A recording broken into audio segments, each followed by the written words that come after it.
Welcome, all filmmakers. You're in the film world. My name is Thomas Kenyon, video editor, live video specialist. Each week, I bring you an inspiring person or message that helps bring you closer to the film world. Thank you for visiting my link and podcast. Now, lights, camera, action.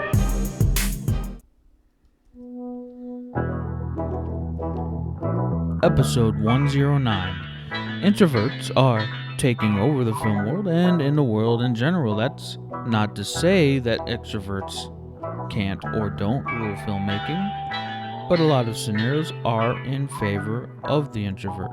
Tanner Mitchell of the Introverts Voice helps in this episode to differentiate between the shy and quiet people and who is considered to be introvert. We also discuss why might introverts be more equipped to rule in the film world and in general. And we go over the 7 rules, 7 reasons why, based on Larry Kim's article on Inc.com, why introverts now rule the world. And now, let me introduce the one, the only, of the Introvert's Voice, Tanner Mitchell. Welcome back to a new episode of In the Film World, and I have Tanner Mitchell here of the Introverts Voice.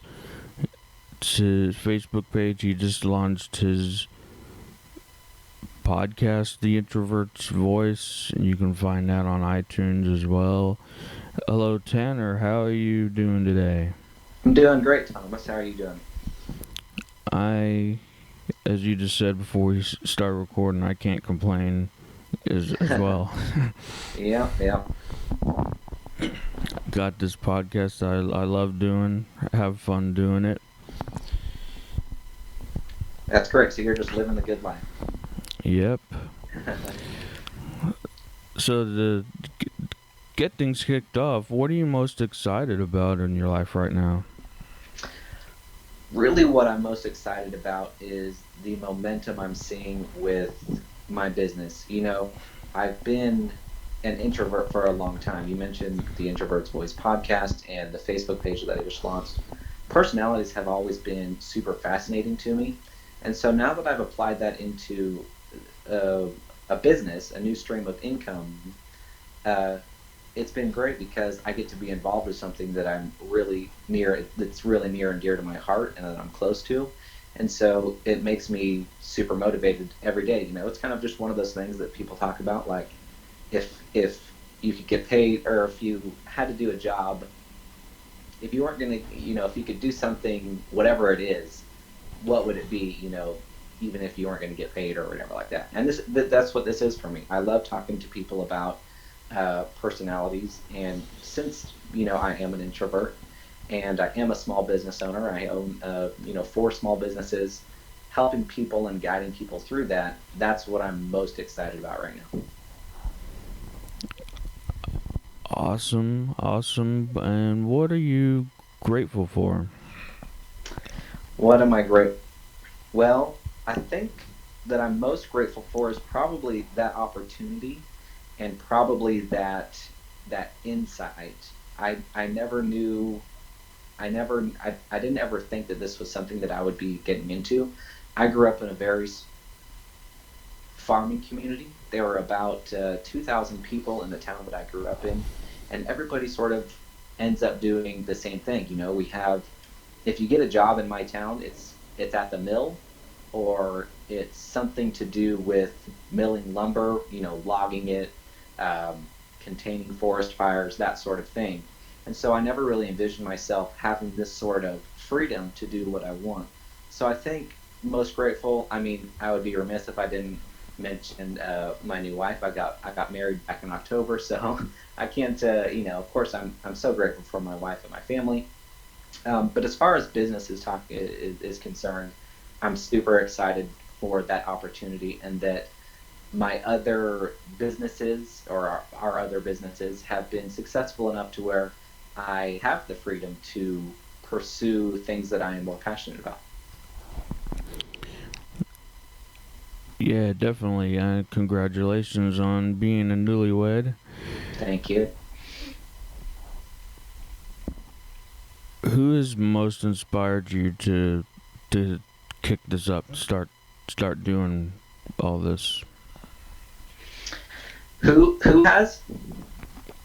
Yeah, maybe it's more than one person. Or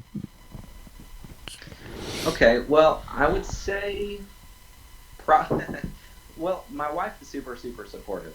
Uh, she is one of those people that says, you know what, if you have an instinct to do something, if you have that gut feeling to do something, then you should do it. And I'm going to support you 100% with it.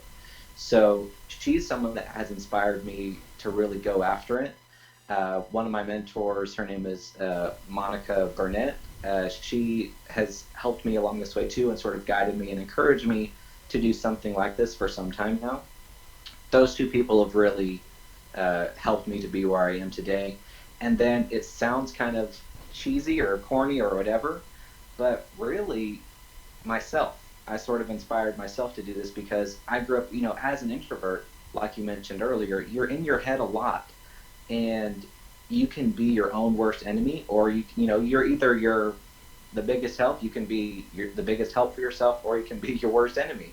And so the fact that I've been able to come away from that negative self-talk and talk myself into instead doing something positive and something that I'm passionate about, I have to sort of give credit to myself a little bit that I'm able to do that. But a lot of that has to do with a lot of that confidence, a lot of that self assurance really comes back to the support that I have from my wife and my family. So I really have to probably give them all the credit.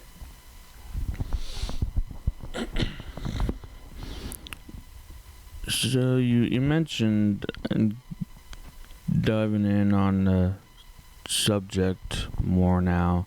You mentioned being inside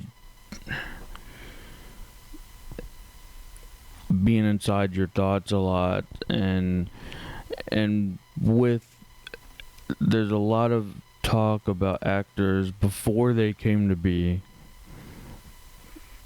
It's like, oh, he or she was shy, he was or but there's actually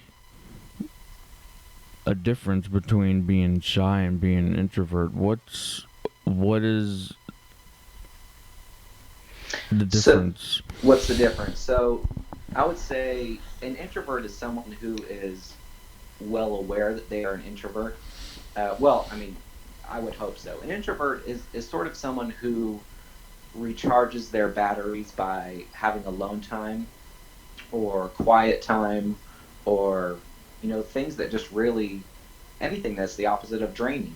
And in that same respect, an introvert is also someone who likely gets drained by large crowds, having to socialize with a lot of people at once, having a lot of stimulation. And so that doesn't necessarily have to do with shyness at all, because extroverts can be shy as well. Uh, my wife is an extrovert, and I know that sometimes when she gets in front of a lot of people that she doesn't know, she can be shy as well. It probably not as shy as me, or she usually comes out of it a lot faster than I do. But it is a misconception that being shy is the same uh, as being an introvert. Usually they do coexist, but not always, and not just with introverts. I think also with shyness, it's I think shyness in a lot of ways is something that is learned. It's almost like a safety type thing.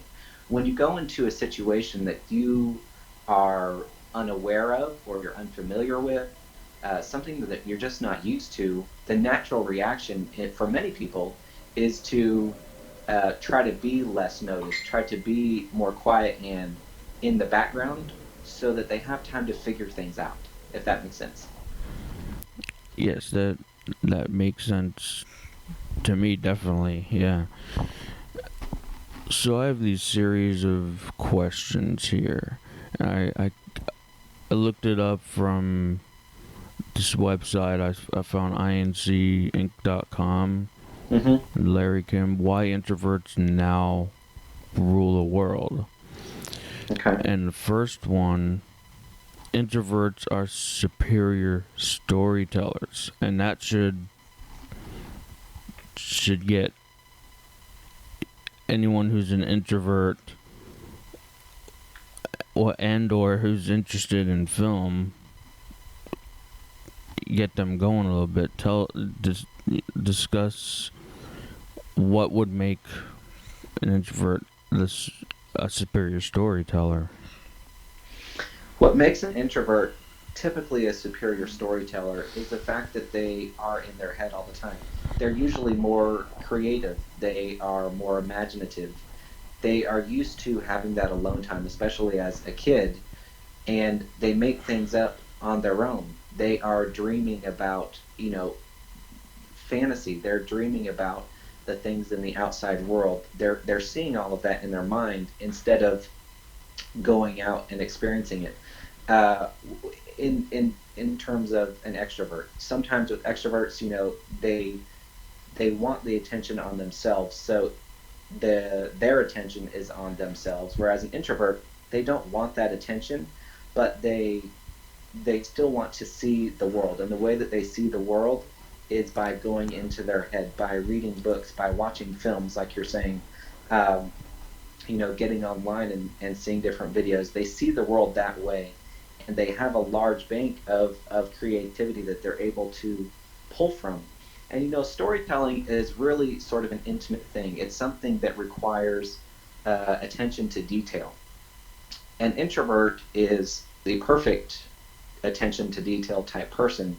Those are the types of things that matter to them.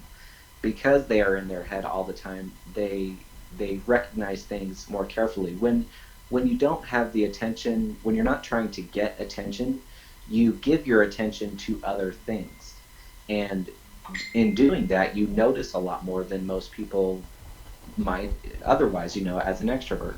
And so when you get used to noticing more and more things, you you recognize the things, the little idiosyncrasies, the little special things that I like to call, that I refer to as like the X factor in a story. One person's account, for example, an extrovert's account of one incident might be completely different than an introvert's, just because they are more careful about uh, paying attention to their surroundings. And the other part about it is that uh, introverts are typically, I mean, if you want to look more scientifically at it, they use more of their right brain than their left brain. And the right brain, we know, is more attuned to creativity and artwork and imagination, all things that uh, lend itself to good storytelling. So the introverts are better at looking from within, from being alone to being to when you have to sit down as a script writer or a screenwriter and you sit down, you have to write an 80-page feature, and that could take time for some. But an introvert, it actually doesn't really matter to them, because that's all they like, that's all they know. And the second one in this series, introverts moving into, it says introverts are better listeners, and I'd also like to add myself, observers as well. And I think you may have touched on that a little bit a second ago. Yeah, I see listeners and observers almost in the same category. I think everybody should have an introvert friend for that very specific reason. When you want to be understood, go to your introvert friend. Because they are, whereas they might not be great for like a party type friend, they don't necessarily want to be in a big group of people, because that doesn't lend itself to like an interpersonal communication. Many introverts, you'll find, they don't really care for small talk. They don't really care for things that aren't really important. They don't find the weather to be important. you know, or uh, you know, things that are in general. They want to get to the specifics. They want to know what you're happy about. They want to know what you're sad about. They want to know the details of your life, and that doesn't come with small talk. And so they're really people that want to listen. And I love this quote. I might not say it exactly, but it's it's listen to understand, not to respond. And I think that's one of the main differences between introverts and extroverts. Extroverts, they want to respond really quickly, because they want you to take they want the attention to be back on them, and they want you to take their advice and all this kind of stuff. An introvert just wants a relationship, a deep, personal, connecting relationship. And that comes with being understanding and thoughtful. And again, like I mentioned earlier, of paying attention to the details. Third one will come in this time of being online and connected in this digital world. The third one is introverts feel at home online. Let's discuss that a little bit. Yeah. So, like I said, introverts want to explore the world at the comfort of their own home. And this is why introverts are really taking over the world, as you mentioned before. Um, and it's kind of a funny thing to think about introverts taking over the world. I saw this meme one time that was like, introverts unite separately in their own homes, alone, of course. So, and this is perfect because, look, anybody can start an Instagram page, a Facebook page, a Twitter, whatever it is, and build a following, and then leverage that following to make 60 to 70, 80,000, $100,000 a year by leveraging that attention. And that's perfect for an introvert. There's no going out and socializing, there's no big like business meeting type stuff. That is an introvert's world, and that is why we are seeing more and more introverts rising to the top of the business world, simply because of the advances in technology with specific things like Instagram. We can get on there and we can search all the different kind of things that actually interest us, and we can all do that by being in bed while we're recharging. So it's a perfect world for an introvert, and that's why we're seeing more and more introverts dominate social media and just the business world in general. And number four, and you're hitting all these like as we're just discussing like the first one and the fourth one. They aren't ball hogs. Is the fourth one why introverts now rule the world? They aren't ball hogs, and just talk about that for a minute. Introverts do not want to be the center of attention. They are really good, and this is why they're great leaders also, is because they want to listen to everybody else. One of the worst things that a leader can do is walk into their board of advisors or whatever and say, this is what I think about this situation, what do you guys think? Well, that doesn't give them the permission to really give their full idea, right? You're kind of coming in there and saying, as the boss, as the leader, this is what I think, what do you think? It kind of takes away from their creative ideas. An introvert does not want to be the center of attention. They want to go in there and they want to listen. They are team players. They are not someone who's going to typically take control unless they need to. I mean, that is exactly what you want. And like you said, they're not a ball hog, and I think that's really what they're talking about in relating it to business. They're not someone who wants to stand up in front of the room and say, "Hey, everyone, listen to my idea. We're going to do my idea, and that's it." They will protect their ideas. Introverts will. They're typically very passionate about what they're passionate about, and they're not going to necessarily relent on those ideas, but they want to hear everybody else, typically just because they don't want to be in the spotlight all the time. So that's just another great things of why introverts are starting to like you said, rule the world. So ball hogs, and that led right into the fifth one. Introverts make better bosses, and you said all that already. Number six. Now this may take a little turn here. They're more social than you think. Introverts definitely are more social than you think. And this is one of the reasons why I'm doing the Introverts Voice podcast, is because I know there are a lot of misconceptions with introverts. Typically, when we think of introverts, it seems, you know, sort of like we're super sensitive or something like that. But I'll just say it. I think we're really misunderstood. I think introverts are just generally misunderstood by our extroverted counterparts, because when you think of an introvert, or when people think of introvert in general, they think of the reclusive person. I don't want to go out and do parties. I want to stay at home and be a homebody and read books. They kind of think that introverts are weird in a way because it's not something that they understand. Uh, but in fact, introverts crave one-on-one personal relationships. So they're really social in that aspect. Now, do we want to go out to a bar or a concert or the neighborhood bunko party? Not necessarily. But do we want to go one-on-one out with a friend to get coffee a few times a week? Absolutely. Many introverts, many of the clients that I have, will say that they crave those relationships, but a lot of times they're a little bit too shy to step out and say, "Hey, I want this relationship. I need this relationship." But in reality, most introverts recharge. By recharging, I mean, like, I call it the introvert's power, the introvert's energy.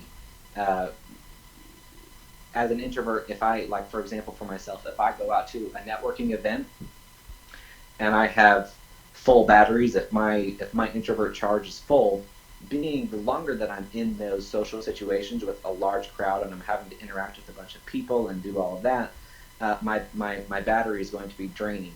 And what I need to do as soon as I get home is be by myself, or maybe just be with my wife and recharge. So what I'm saying is that those one-on-one relationships, or maybe a small group of, maybe two or three close friends going to get coffee or lunch or something, that recharges an introvert's battery in most cases. So the the idea that introverts aren't social is definitely a misconception.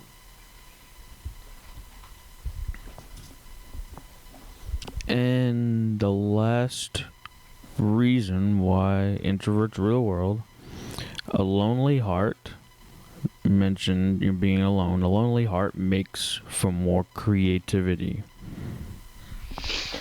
Absolutely. When you are alone, you get rid of all of the distractions. I have a really big belief that some of our best ideas, you know, I mean, even for extroverts, I know that some of the best ideas that my wife gets are when she's in the shower by herself, or when she's driving down the road, by herself. This is one of the main reasons why meditation is such a big thing, is because you are alone, you are in your head. Even for extroverts, again, right? Meditation isn't just for introverts, it's for everybody.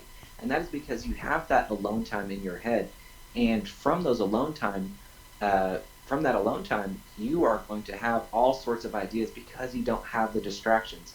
You're not on your phone checking the updates. Your animal, your pet isn't making noise and wanting your attention. Your kids aren't, climbing on you to make them a meal or to play a game or something like that. So when you have that alone time, the more alone time you have, the more your brain is able to focus on more specific things. And through that, more creativity blossoms. All of the ideas come. And I really believe that through that creativity and through all of those ideas, which is a product of being alone, is really, is really what creates a good life. When you act on those ideas that you get in your alone time, when you get in your quiet time, when you act on those ideas, is when you have the potential to have a really good life. And that made me think of this just now. Creativity is a numbers game. A numbers game with ideas, the more ideas you have, the more creative you can become. And how you get those ideas, you usually develop the thoughts. And when you're busy, when you're out in a crowd talking with a group of people about a project, or those thoughts tend to come less. And you're alone, or you're lying in bed, you're sitting out meditating, and then you can filter those thoughts, and you can then you can organize them as well. That's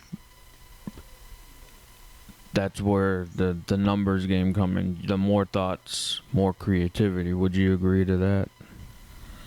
Absolutely, you're right. It is sort of a numbers game. If where you're talking a successful idea is coming from, the more ideas that you can act on, the more likely you are to be successful in one of those ideas. Uh, and again, that comes from alone time. Now, there is value, I think, in having like little brainstorming sessions. And an introvert even likes those brainstorming sessions too, because they are, again, it's not small talk. It's diving deep into a collaborative effort to, come up with an idea that you are passionate about, or expand or grow an idea that you're passionate about. So the more ideas that you can have, the better, of course. And not all ideas are going to be great, but I believe all ideas have some relevancy, and that just comes from more alone time. Now, I'm not saying I'm not going to recommend everybody become a recluse and just sit and think all day, but I do believe that it is important to work it into your daily routine to have that quiet time. I like to call it. Sort of setting your true north for the day. I like to do it in the morning. I'll be reading a book and drinking my coffee or whatever. Having that's sort of like meditation for me, where a lot of ideas will spring from the text that I'm reading or whatever, and I'm not being distracted by Facebook notification or Instagram notifications or anything like that. So definitely the better ideas you can have, or the more ideas that you can have, the better. Definitely. Talk. Tell us some about maybe a big achievement that you had in your business, whether and or the maybe a more memorable achievement. That's actually funny that you mentioned that. My the first thing that my wife always says is she likes to embarrass me by saying that I was in the Hall of Fame for my baseball. But like I already mentioned before, I've already kind of shot myself in the foot. It's not that great because I was in a town of 2,000 people, and that means that I was in a high school of about 100 kids. So the fact that I was in the Baseball Hall of Fame always makes me laugh. But that's the one that my wife would always use to embarrass me.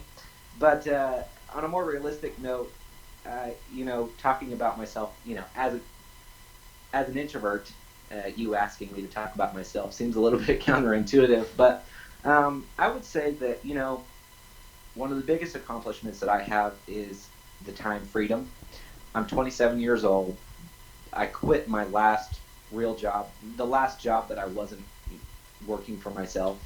Uh, I did that 3 years ago. So for the last 3 years, I have been completely living off the income that I get from the businesses that I have created, that I work, that I sustain. So I would say that's probably one of my biggest accomplishments. I'm really proud of that. I know a lot of people at my age don't, they can't say that. Most of them are just getting done with school and trying to find a stable job. I knew that wasn't for me, and when I was 24, push came to shove, and I had to say, enough was enough, and I've been working for myself ever since. So that's got to be one of my biggest achievements. And I have a great wife, so I keep coming back to her, but she is so special to me, and being the kind of person that can be with the kind of person that is my wife, I have to say, our personalities clash a lot. So keeping her happy, having a successful relationship with her is is another definitely one of my biggest achievements. And now having and I technically am new at this as well. So, but I know you just started podcast and you're growing your followers with that and your business with the Introverts Voice. Is it harder to get started, you think, or is it to keep going once you get started? That's a good question. I get that a lot in my business. Not necessarily that question, but people that have that dilemma. I would say, I would say logically that, in general, it's harder to keep going. I think, we just had the new year. I think people get motivated a lot. It's easy to ride the motivation to get started with whatever it is because you're super excited about it. But then what happens when life happens? What happens when the car breaks down or you wake up and you're just not feeling it today? I think keeping going, keeping that fire, keeping that enthusiasm and that consistency. I think that's really hard because after that first, honeymoon phase with your new idea or your new business or your new project, whatever that looks like, once that sort of initial flame dies away, what's keeping you going after that? I think it's really easy to ride out that initial momentum, but man, when things get hard and life steps in the way and you have other responsibilities come up, are you going to be consistent? And I think that's one of the biggest factors between being successful in whatever you're doing, whether it's a film project or a small business idea, or heck, even a marriage. Uh, Being consistent, showing up every day, that's what really, really matters. So I got to go with uh, keeping going. That's got to be the harder one. We're 2 months, three now, going in the third month of the new year, but the new year's come around. Everyone's always on resolutions. I'm gonna start this now, but it usually lasts about that month.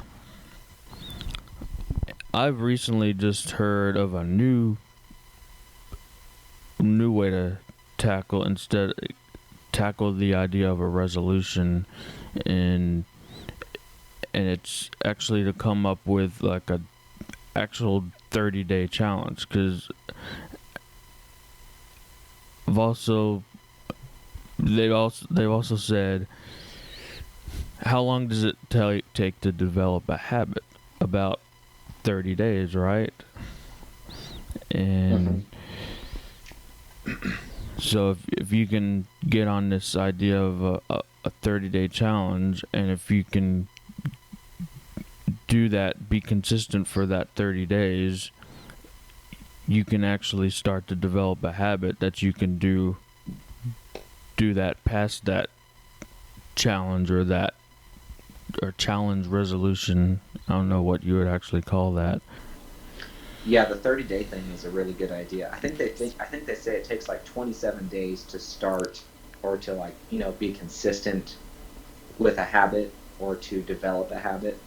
And so that is the general, that's why you see a lot of like 21-day challenges or 30-day challenges, because the idea scientifically is that if you do something every day for that amount of time, that's where the habit starts, and then it's easier to continue beyond that. So if you keep that fire going for that initial 30-day period or whatever it is, then scientifically speaking, it's apparently easier to keep going, or more people keep going statistically. We had a good talk on 7 reasons why introverts, introverts in film, introverts in general, why they would rule the world. And just like the first, thank you for coming on, and I acknowledge you for coming on and being that voice for introverts, and to explain why they're actually more valuable than they may think of themselves. It's a big thing that you're doing for all these people out there, and it's so great that you're doing this. Well, I appreciate it. Yeah, it just I'm glad that you brought that up because it just when I started the Introverts Voice, the idea that maybe there's an introvert out there. Like you said, introverts are in their minds a lot. They have a lot of ideas. They're idea machines. And it kills me to think that all of these introverts have these great ideas out there, but because of these self limitations or these ideas that they are shy or that they don't like to socialize with people, when they bring that on themselves, that makes them less likely to step out and share all of those great ideas. At one point in history, if I don't know, you can go back to the Roman days. People that had introvert tendencies, like all of the great artists of that time, or the great thinkers and philosophers of that time, these were all the noble people. These were all the people that, these are the people that people looked up to. And now, as we go back, as we progress in time, we're kind of regressing in valuing uh, the creativity and the thinkers, the introverts of the world.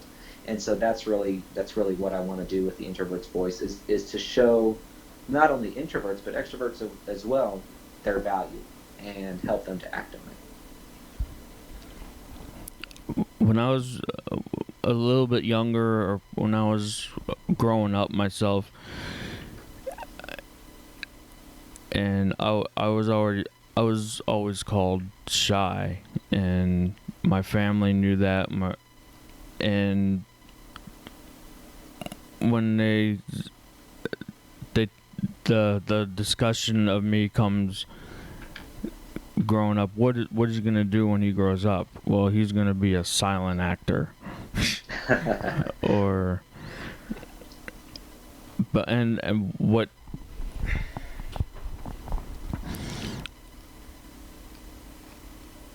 I always remember hearing, like, oh, when you talk about actors who are shy, actors, actresses, and I always remember hearing, like, Steve Martin, he, Father of the Bride, Hmm.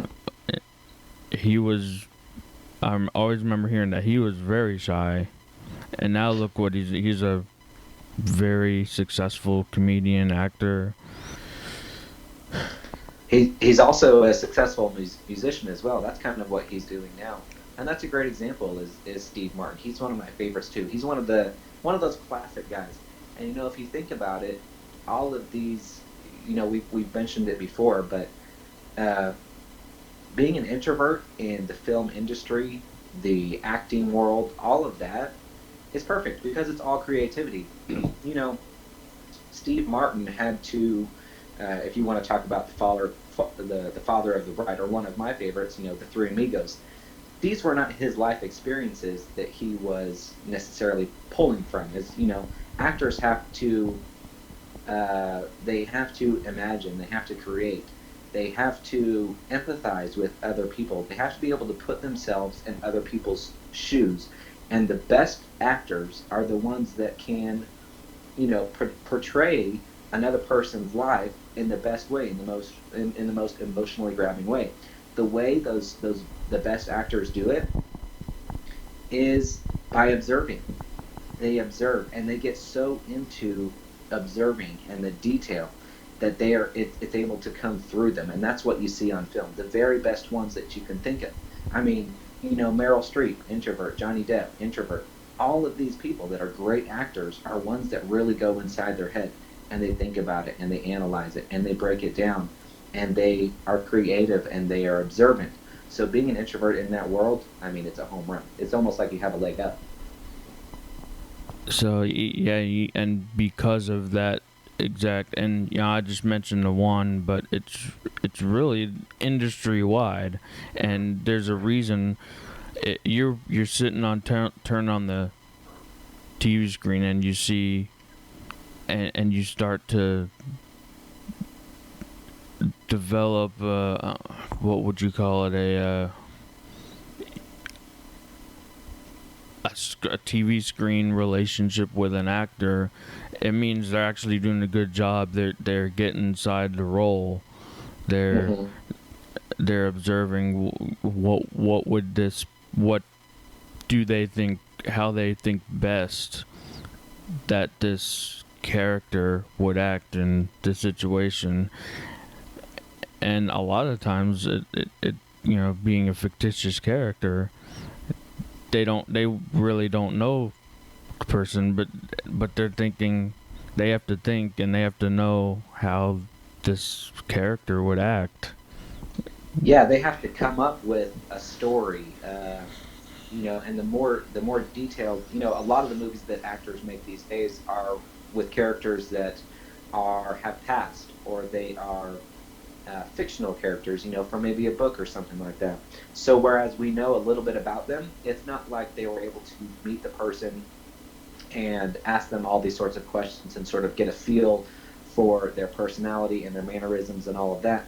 They have to, again, they have to go inside their own head. They have to think about it, and they have to really sort of empathize with this fictional character or this character that has passed and become them. And that's what you see on film. And that's why you see so many of the best actors are introverts, is because they are able to be creative in that way, and they're able to show it on film the most. And that's, that's, I think, why some of the best actors aren't putting out, a ton of movies every year. I think it's a really draining ordeal for them. I think you don't see, I mean, I mentioned her before, like, you don't see like Johnny Depp or like Meryl Streep or someone like that. You don't see them putting out a ton of movies like, like Zac Efron would, or like, someone who's more extroverted and out there. You don't see them putting out as many movies. And theoretically, I think that's because having to portray a different character like that takes so much imagination and creativity, and just like I quoted before, introvert energy, that they have to recoup for a while. You know what I mean? Yeah, yeah, definitely, and especially like if an actor's coming from one role and then they have another role that they they picked up and signed on for, which is kind of the exact opposite. That's tough to do, and the best actors can pull that off with great success. Absolutely. They were able to distinguish between the two because one doesn't roll into another. Again, it's all an observational type thing. Introverts have just the best observational skills in general. And they it's their wheelhouse. Acting is their wheelhouse.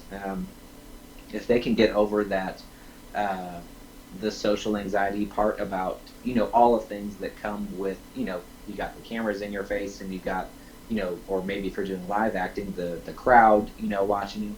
When you can get out, when you can step beyond that and really hone in on what makes you special, and acting is right in the introvert's wheelhouse. Creativity, producing, all of that is right in the introvert's wheelhouse. And just a side thought, I just thought when you said cameras in your face, what would you? And I know there's probably some, haven't not really, and it's interesting. I want to look this up now, but I know there's probably some actors and actresses who are extroverts. And you said cameras in their face. How you, everything's just going off in their mind. If the camera's pointed on me, the attention's on me as an extrovert. I know there are a few extrovert actors, but how do you think that affects their role? I think there are, I mean, of course, there are a ton of extrovert actors and actresses. I think really how it affects the two of them, the extrovert is probably a little bit more comfortable with it because they like that. And you know what? Maybe that's even why they got into film in the first place, is because they wanted that attention. They wanted the cameras in their face. That was something that was alluring. Whereas with an introvert, it's probably more of they got into acting or the film industry because they wanted to tell a story. They're passionate about uh, telling those specific stories and making them be as emotionally uh, insightful and appealing to the audience as can be. They really want to pull that off and really get into that character. And they know that cameras filming it are just a byproduct of it, and you have to take the good with the bad. So I'd say those are probably the two. I would say those are the differences between how an extrovert handles it and an introvert. All right, very good. Got a little fun. We got to tie everything back into being on sets and being in front of the camera and come to the wrap up point. But I want to just give you a plug. You know, where can we find you at the Introverts Voice? So you can find me at my website, www.theintrovertsvoice.com. You can look through my story, and we can connect through there. You can also check my podcast out from that website. You can find the Introverts Voice podcast on iTunes Podcast and Anchor, or you can just connect with me on Facebook at the Introverts Voice. Now I get to the point of each episode I probably enjoy the most. It's where some creativity comes into play. These, I like to call them secret questions. They're the bonus 3 wrap-up questions. Okay, this will be fun. And make you think a little bit.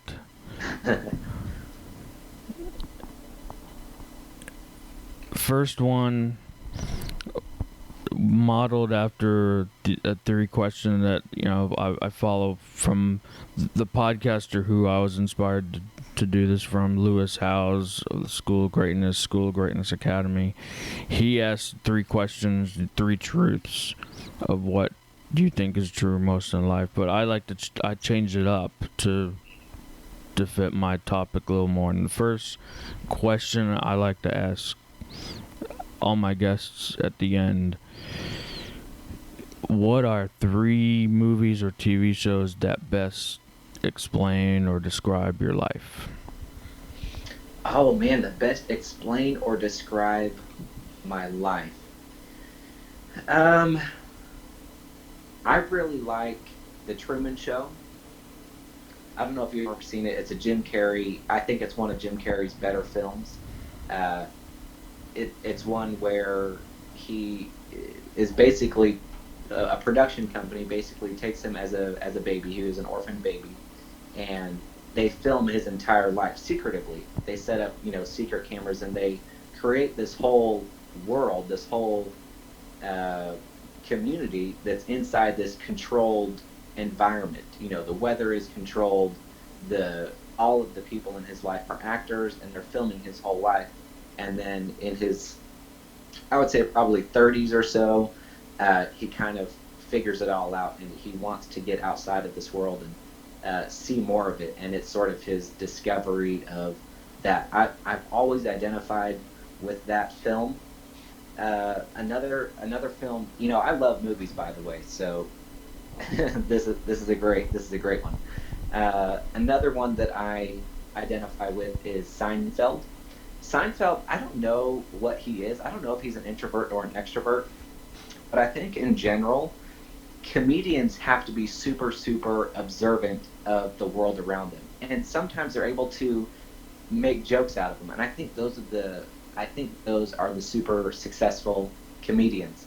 And Seinfeld really connects with me in that way because I notice a lot of weird things or different things in my environment that are funny to me, but when I explain them to someone else like my wife or something like that, or I'll ask, did you notice this or whatever, or something about this person that I thought was funny, it usually is something that she's missed or the kids have missed or whatever. So I really identify with that. I think it's funny. Chevy Chase also has a lot of that sort of undertone type humor that I really, really like, that I think comes from just being super observant. So I really like that one. And I think, just off the top of my head, the last one that comes to mind is Shawshank Redemption. That's one of my favorite ones as well. I think in my searches, I have looked up introvert characters before. I don't know if I don't even know the actor's name. The actor that plays Andy Dufresne, I don't know if in real life he's an introvert, but I think Andy Dufresne is an introvert. I think he's a really smart introvert. Um, and I remember watching that film at a young age and just being fascinated with how clever all of it was. The whole escape, the mental, uh, the mental capacity, the mental toughness to get through all of that. I think that's something that I've always been really good at is the mental aspect of, sort of the mental marathon, if you will, of keeping a long-term perspective on things. I think Andy Dufresne was really good about that, keeping a long-term perspective, keeping quiet about big plans where, he could have shared with, if you're digging a hole out of your cell and you have really great friends, which he did. He developed some really close relationships over that 20 or 30 years, however long he was in there. It would be very hard to keep that from those people that have become your closest allies, your closest friends. Um, so for him to be able to do that, I think was super impressive, and I've always identified with that idea that things are going to get better, and I'm going to make them better, and it's going to come over time. I like to say that I have my marathon shoes on. I'm not trying to do anything faster or necessarily bigger and better than anybody else. But if I have a good idea, I'm going to put on my marathon shoes and I'm going to make it happen. And you'll see me in 10, 15, 20 years doing the same thing and making it work. Awesome. What do you want to learn from someone who has seen failure and then success multiple times? I think, are you asking a specific Or who person or who do what? you want to learn from? Sorry. Who do I want to learn from? I don't know if I have anyone specific. I don't know if I have any one person in general. I think if I have to say someone in general, I would really like to learn from Elon Musk. Obviously, not just because he's super successful. I mean, I think he's the only person in history or in recent history to have three separate billion-dollar companies. And the money isn't really what intrigues me. But what does intrigue me is his ability to have an idea and just go off for it. I think that's really inspiring, and I think I could learn a lot from him.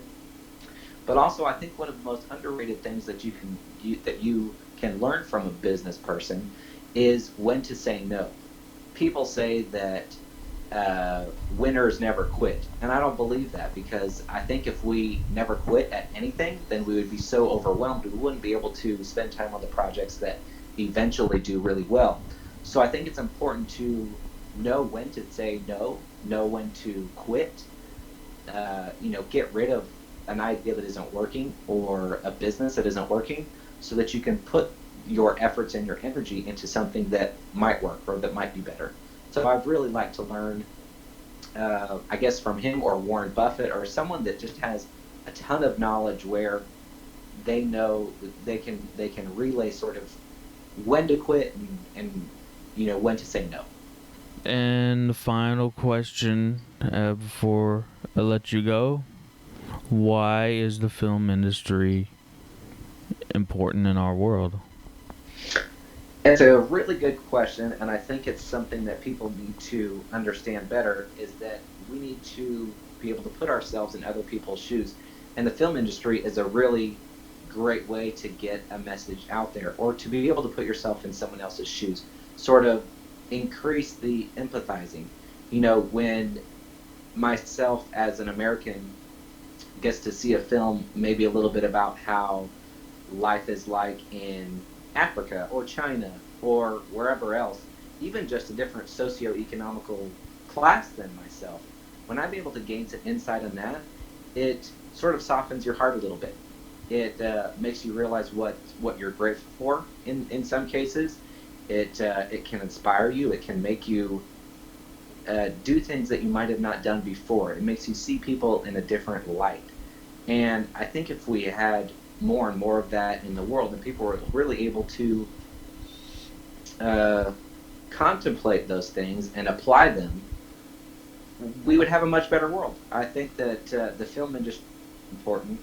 I love I love passionate actors that talk about it a lot, talk about how, their vision for the world of a kinder place, and the character that they were playing uh, really exemplified that, and they want that message, they want that character's values to seep into all corners of the world. And with how big the film industry is, they just have such a responsibility and such a great platform to deliver super important messages. All right, that wraps up the show today.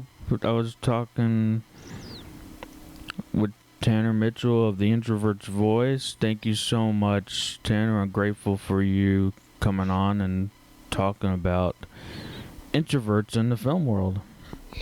Yeah, Thomas, I super appreciate you having me on here. It was a great conversation. I love getting fired up about great topics and having a really good conversation. So I appreciate you having me on. And thank you again. I hope you enjoyed this episode. If you did enjoy it, please share this with your fellow filmmakers and friends and comment on why you liked it and what stood out to you. Be sure to check back here for all the latest weekly episodes to see who I talk with next. Sometimes I may even do a solo episode with just me talking about a concept. Give a shout out to Tanner on social media and let him know you heard him on the show. His Facebook links and his website links, contact info is all listed in the show notes. Thank you again for listening and subscribing to In the Film World, and hope you got some value from this episode.